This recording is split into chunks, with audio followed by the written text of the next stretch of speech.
Hey everyone, this is Jane with Barlow Herbal, and happy Sunday, May 5th of 2024. It is a beautiful day here in Utah, a little bit rainy, and I'm sure it's a beautiful day wherever you are as well. Now, I have a wonderful message for you today based on the idea of breaking the cycle. And what I mean by that is many of us have known, many of us have felt for years that we are stuck in systems that are designed to keep us broke and sick. Because if we're so focused on the simple idea of survival, keeping a roof over our head, keeping our heat on, keeping food on the table, paying our bills, keeping up with the credit card debt that we have, and then we're also so focused on our health because the systems are set up to keep us sick, it's a crazy world, right? So I kind of thought about this whole concept based on the idea of maybe a story. And if you think about the setting is basically our systems that are designed to keep us in financial worry all the time and always worried about our health. We get trapped in these systems where the many times the people in the systems that are broken are so good because they're part of us. They're part of our neighbors, our church group, our friendship circles, and this is what makes it so crazy, right? Is because these are good people trapped in bad systems, and this is the way that they're trained. So the whole idea is to not only break the cycle, but to opt out of these systems. And I talked about this a few months back. And the main idea that I talked about in that video was basically the idea of opting out of the medical system. And that's just a piece of it. So I wrote down some ideas here. So let's think about the setting is basically the system where they keep us broke and sick. Okay? We are the protagonist, right? We are trapped in this cycle of basically survival and illness.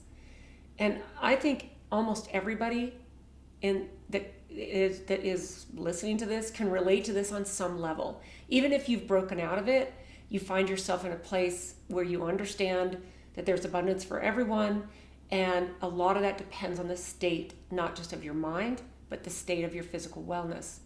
Because opting out of the medical industry is one of the most powerful things you can do. Now, there's a catalyst here, which is basically the idea of being red-pilled. And I wrote this, there's times in our life that it's revealed that these systems are harmful by nature. And it might take a huge event that happens, which I know happened during 2020. I think a massive political or ideology movement happens and people put on the brakes and say, wait a minute. I think these are all catalysts that can actually wake people up to the fact that the systems are broken. And then I think what happens is then there's an awakening. And this can be mostly individual. I think we have our own individual awakenings. And I think for many of us, awakenings happen in layers. It's not just all of a sudden everything in the world becomes clear. You know, you've heard me say many times, I was raised by parents who were very much awakened to the corruption of the systems, and they did everything that they could just by example of opting us out and raising us a little bit off the grid and being active in the things that they believed in and being vocal and setting an example. You know, this was a constant thing in our family. And then, of course, as an adult, we kind of take off on our own journeys. We're influenced by maybe the person we marry. We're influenced by the friendship circle we gain, our people at work. We're influenced by different political ideas than maybe we were raised with, or even religious ideas. And we start to gain different perspectives, which is not all bad.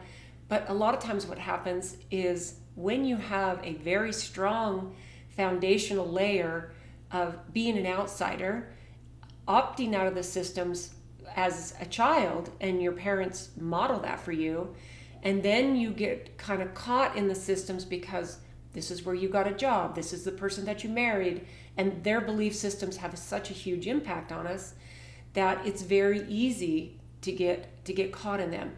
And then what I think happens is we basically might have a moment where we're awakened because something horrible happens to a loved one, something horrible happens to us in a financial situation, or something opens our eyes to these truths that are very, very difficult. So what I wrote here is this: when we have an awakening, it gives us the importance of radical health and the idea that we can opt out of the medical industry. I think that these last 4 years in particular, this has been the number one focus for a lot of people. It's like, oh, we weren't told the truth. Maybe we were told part of the truth. And you know what? I know there's still a lot of people who are following the storyline that was told. And that is their own journey. That's their own, there's no judgment. When it starts to affect the rest of us, that's where it becomes difficult, right? But I think what happens is you start to realize the importance of the radical idea of opting out. And I know that can be really daunting. I think that then we become an advocacy for change, because when we start to say, no, I'm not going to do that, I'm going to take responsibility for what my life expresses, whether it be health or abundance.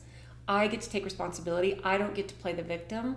I don't, you can always play the victim in any situation, but it doesn't serve you. And here's what I would say: if you dip into moments of victimhood and feeling sorry for yourself, that's okay. Trust me, I still do that. I have moments where I question, why is this happening to me? And it's very difficult in really intense situations to say this is happening for me, or this is happening, more importantly, because of me. Look at maybe your part in something. Look at where you can forgive yourself, and look at where you can empower yourself. Because I think it's really easy to dip into that victim mentality, but the goal is to realize that you're doing that and go, now wait a minute, I have the choice to change this, and I don't have to be a victim. I can choose to be a victim, and I might need to wallow there for a minute just to make myself feel better. My lower self, my ego, whatever it is, we might just need to stay in that lower frequency for a minute, but recognize it for what it is, and recognize that you don't have to stay there. So we need to realize that there are going to be challenges, right? Skepticism, moments of doubt, but there are always going to be small victories, which write them down, cling to those, yell at them from the rooftops, right? Small victories will enforce your belief in the fact that what you're doing is the right thing. And let yourself celebrate those small victories. The thing I wrote last on this small list, because I have a couple of things that I'm going to share with you, but is we need to realize that there is a powerful outcome. Because what will happen is, as the systems begin to tremble, as more people opt out, there will start to be a priority put on internal wealth and wellness. So power, money always follows, power and the systems always follow where the money goes. So if there's no more money to be found in sick care and poverty, because the people are empowering themselves individually, one at a time, we each get to take responsibility for that, then the systems that are going to be created, and I'm not talking about the same people that created the old systems, I'm talking about the fact that there are already new beautiful systems that are being created, because that is where the abundance will flow, because people are going to want to follow the places that fit where they take care of themselves.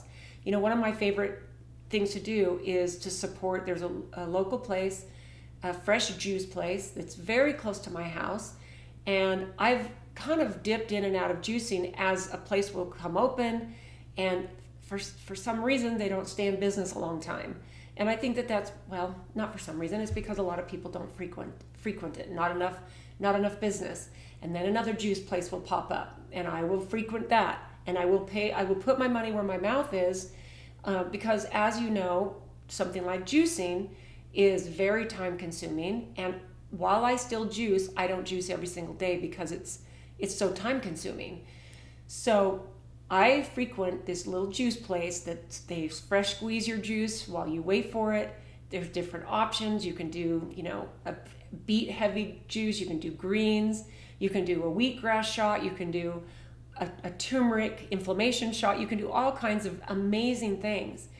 And as you start to support these systems that support the health that you want so that you can opt out of those systems, then those places are going to thrive because more people are realizing this is how I want to live my life, is out of this system and in this system. So I think, let me go through a really quick list of some of these things that are part of the systems that are designed to keep us broke and sick. Okay, obviously our healthcare system. I like to call it the sick care system. I don't think there's too many people that you can find anymore that really believe our healthcare system is what it proclaims to be. And this is, again, not discounting two main things. First of all, the amazing people that work in these systems. I believe they are kind, compassionate, and they go into healthcare because they want to help people. That is a given. I have a sister who's a nurse. She's one of the loveliest, caring, kind people that I know, and she is amazing. I mean, that is an absolute given. And I forgot what I was going to say. The second thing is, the second thing is that we have to realize that we need the system, our medical system, for trauma care, for situations where naturally taking care of yourself needs something from our modern medicine. It has so many good things to offer. The goal is to make it a wellness system, a true healthcare system, and incentivize doctors to help you be well instead of incentivizing them to prescribe medications to you. I mean, therein lies the problem. Now, the second thing is the food industry. This is designed to addict you. It's cheap, it's fast, you don't have to put a lot of effort into it. And this one is, to me, one of the very hardest things to break out of. But when you do, you'll realize that eating healthy, cooking meals at home, it requires a swap in mindset. And it also requires the idea, like realizing that it is not really more expensive. It is actually, the food industry is telling you it's a lot cheaper to drive through a fast food and grab a stack of burgers and fries for your family to eat than to cook something at home that's healthy. And there are things you can do in bulk. You can join a co-op. You just have to get a little bit creative and proactive, and you have to change your habits. An uncomfortable habit is only uncomfortable until you make it comfortable. It's like that exercise habit, right? It's only uncomfortable until you start getting more fit, and then it feels amazing, and it becomes the most beautiful habit. It's like when I stopped drinking alcohol. I swapped out my glass of wine every night or every other night or however often I was doing it for a cup of tea, and I brew up a cup of tea right when I get off of work. Now, I drink tea on and off during the day. That's the first thing I have in the morning. But then what I do is, my favorite right now is dandelion root tea. It tastes so good. It's roasted dandelion, and it's got this amazing roasted taste. And if you know dandelion root, it's absolutely delicious, but it's also really good for your liver. It's got digestive properties. It's got so many vitamins and minerals and nutrients, and it's delicious. So you just basically change out these habits that are comfortable to habits that will become comfortable once you start doing them. And opting out of the food industry and the fast food and the processed food, I'm telling you, vote with your dollar. Vote with those dollars, guys. This is one of the ways that we opt out, because the people that are making all of the money on all of these processed foods and fast foods and junk foods and all of the stuff, they will, if you stop spending your money there, they will get options that fit what you're looking for. I mean, it is like turning the Titanic. I know, it really is. Economic structure, I wrote down after food industry. Let me read what I wrote. The economic system is designed to benefit the wealthy, with limited opportunities for upward mobility for the average person. Now, I think that's just something kind of flowed out. Like, I think the systems are set up. They are set up to benefit the wealthy. We can learn how the systems work. We can learn how to make ourselves abundant and wealthy. Now, we might not ever be in the top 1%, and that's okay. You don't have to be.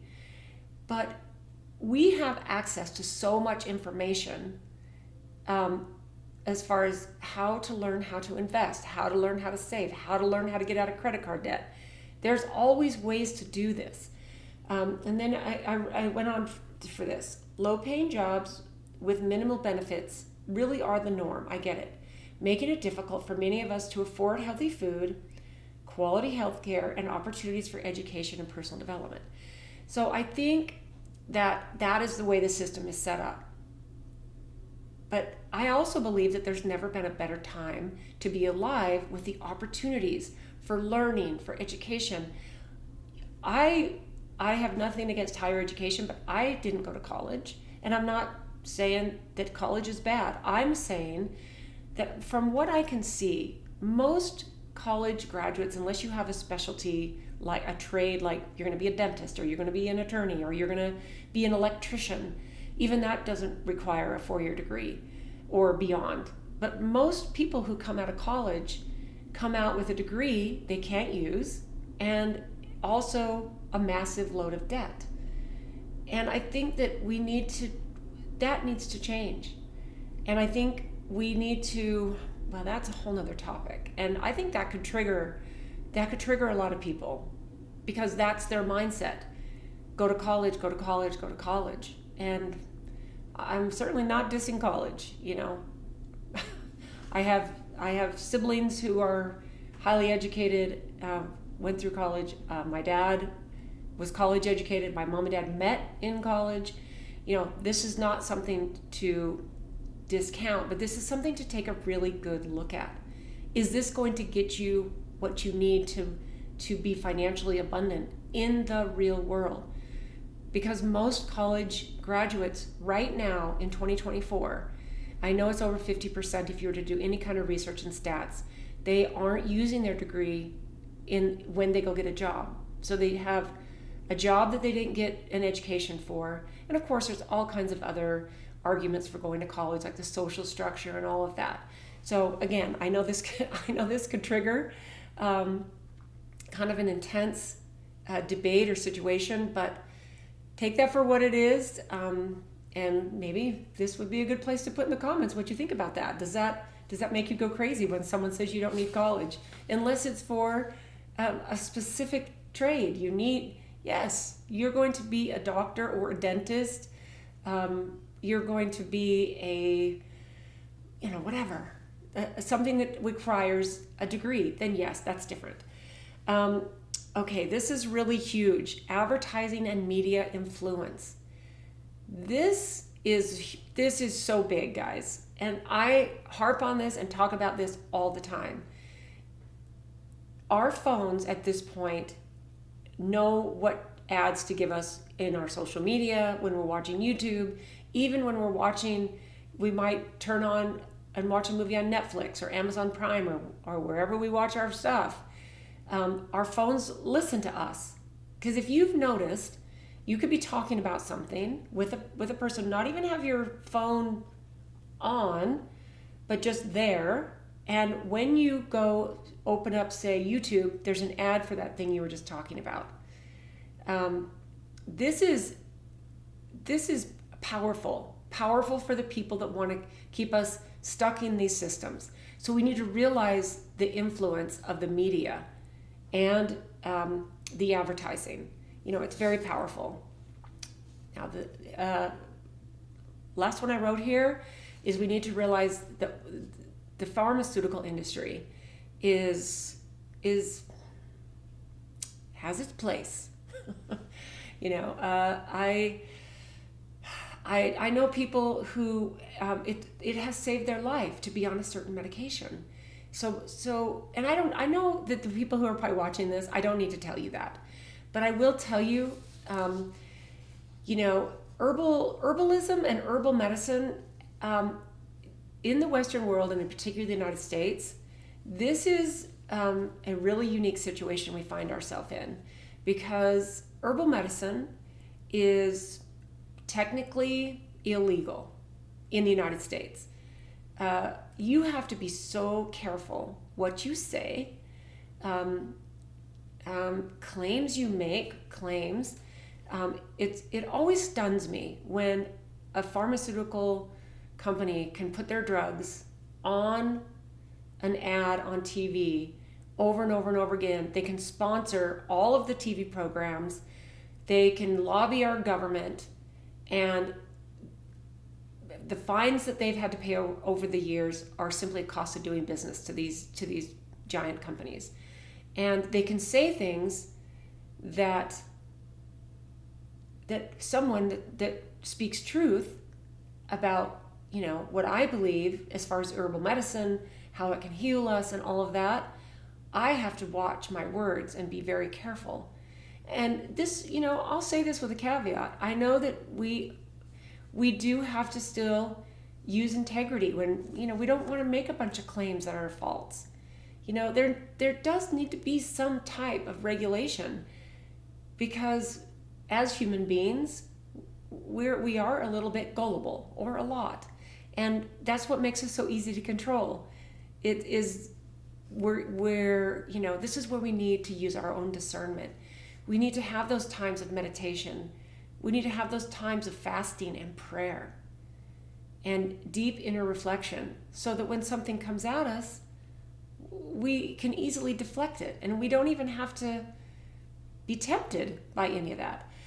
So this is what I wrote down about the pharmaceutical industry. This is stuff you probably feel the same. The pharmaceutical industry profits from the perpetuation of illness rather than genuine cures or preventative measures. There's no incentive for you to be well. There's none. Zero. Zero, zero, zero.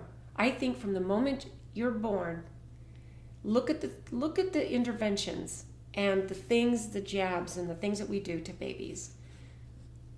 And look at the incidence of allergies, autoimmune disorders, and all the other problems that our kids have. It's never been worse. When in this modern era of so much beautiful technology and movement forward, we should be the healthiest we've ever been. That's how it should be. So drug companies prioritize the development of medications that treat symptoms rather than addressing the root causes, which leads us to dependency and ongoing health issues for all of us, those of us who are on it. And I think this is what makes it really, really hard to opt out, is because we think, well, what if I don't take this drug, or what if I don't do this test? And we're now led to be afraid.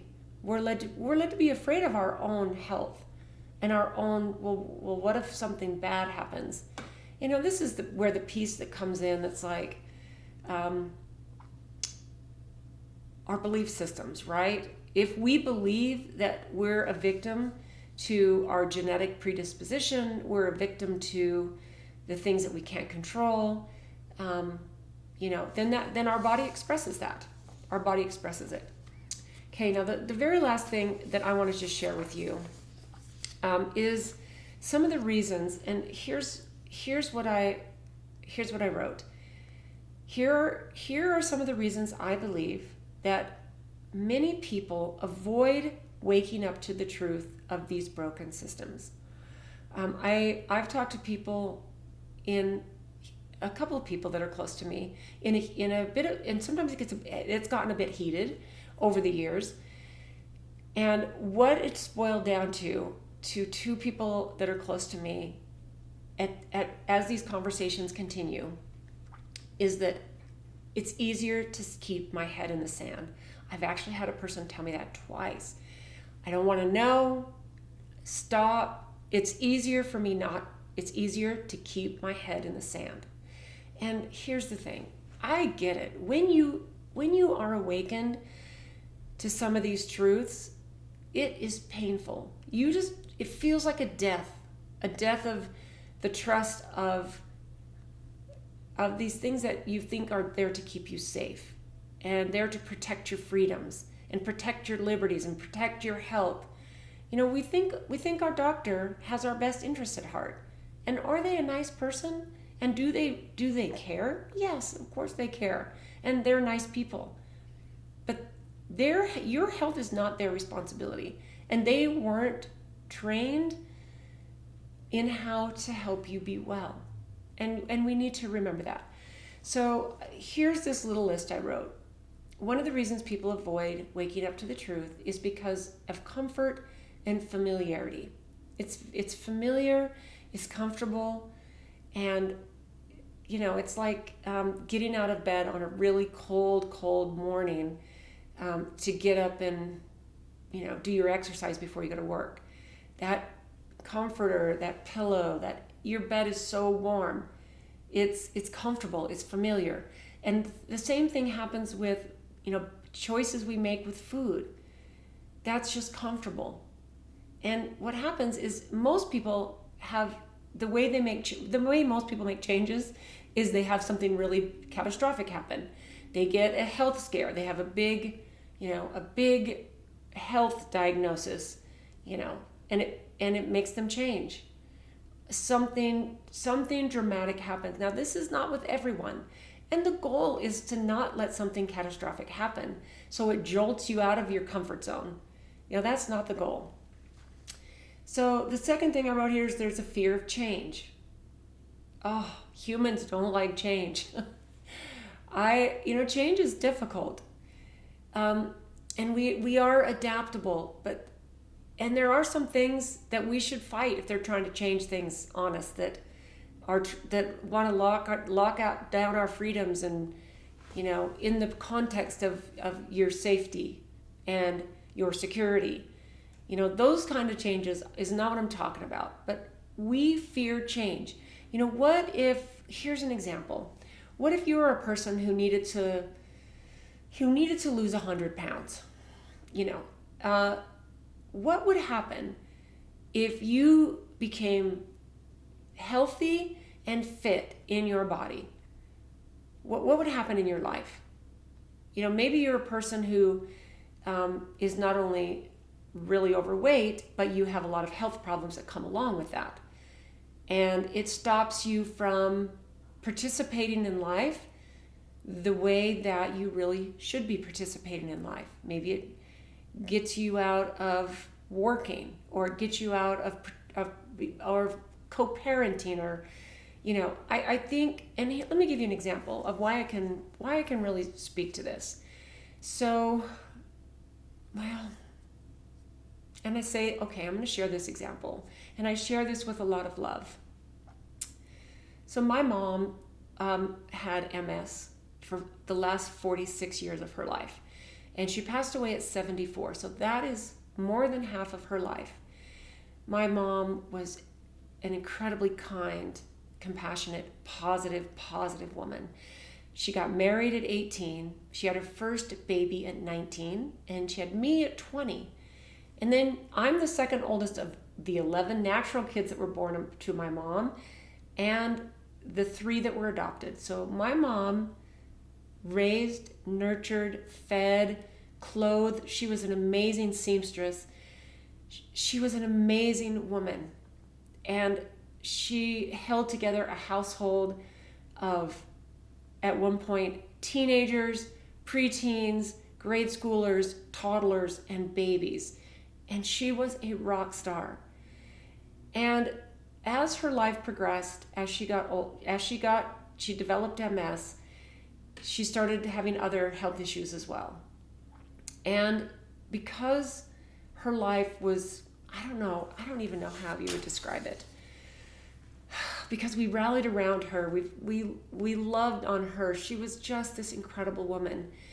And what I think happened the last probably 10 years of her life is she almost kind of gave up.